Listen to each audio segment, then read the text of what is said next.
Smells Like Teen Spirit. Were there things that were more obvious in that album than others? Were there not statements? I hate talking about statements, but especially that first sorry, that first song, that first statement, that first video. What? Statement is like, yeah. Every month I get a bank statement, and I'm usually overdrawn. And so we're not into making statements. I don't know. There's can be statements can be made anywhere. You know, there's a lot to be said for subtleties. You know what I mean? So there's a lot to be said for being cryptic also. Yeah. Cryptic? Yeah, mysterious. So you can just like, because we just can't explain ourselves. We don't consciously think about our music, so we can't explain it. Therefore, interviews are worthless. Let's go. What do you think about interviews? It's a pretty what good do I magazine. think? It's really Did you hear big. my reaction when he asked me if I wanted to do one? Yeah. I said, F no. I said, heck no. We were an interview magazine right next to Shonen Knife. And you know who was on the cover? Matt Dillon. Yeah, well, that's funny because, I mean, Cameron Crowe's doing a... No, but I mean, it's funny you talk about...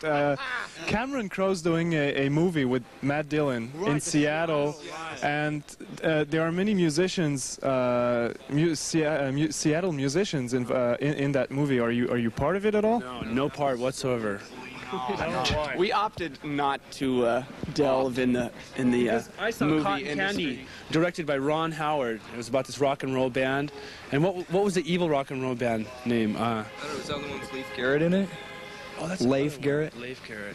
I've seen all these rock and roll movies, and it's always, you know, the star. There's either Leif Garrett in it or... There's never been a really good documentary on rock and roll Except for bands. Spinal Tap was the only Except for Spinal rock Tap. movie worth watching. Oh, and Don't Look Back by Bob Dylan. That's true. Have you seen that? No. Very, very good. Oh, it's a good movie. It's old, made Very in good. 1964. Makes a fool out of Donovan. It's a rockumentary. So, I mean, were you approached? Were you asked to be part of that movie at all? No? Anything. You know what I mean? Oh, no, they did ask us. Really? Yeah, they asked John. Oh, we said no. I said no before even asking you guys. Oh. That's because I'm the leader of the band. You blew my chance, man.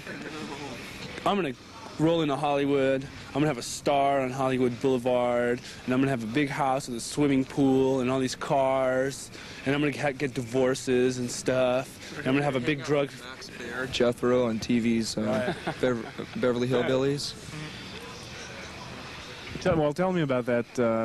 That Seattle thing everybody's been talking about. I mean, there's been that Manchester scene. There's that Seattle scene now. I mean, is it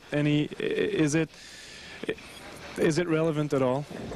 All scenes are relevant, but they all eventually phase into nothing, or they go away after Or they a while. eventually become a parody of themselves. Yeah, I mean, They eventually become a parody of themselves. people put too much emphasis on scenes. I mean, just because there happens to be a town with a few really good bands in it, I mean, big deal. It's happened all over the place, in Minneapolis and L.A. and New York, all over the place. So it's really no big deal. I don't understand this, like, community patriotism that everyone is boasting about in Seattle, because, like, they're claiming that they finally put Seattle on the map, but, like, what map? Now the Who rents cares? are going up.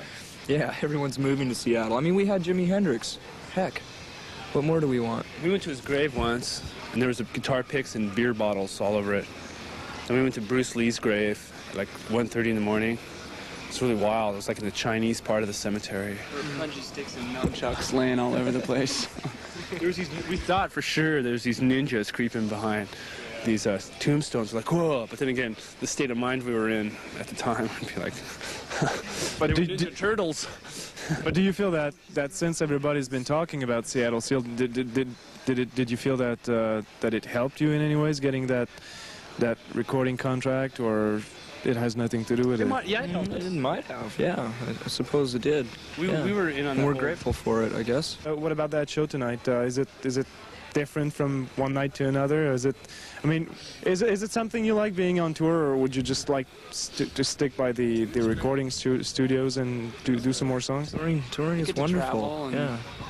You get to eat on the road. You get to sit in a van Play. like this and like be jostled for like 8 hours a day. You get free alcohol every night. Well, who can ask for more?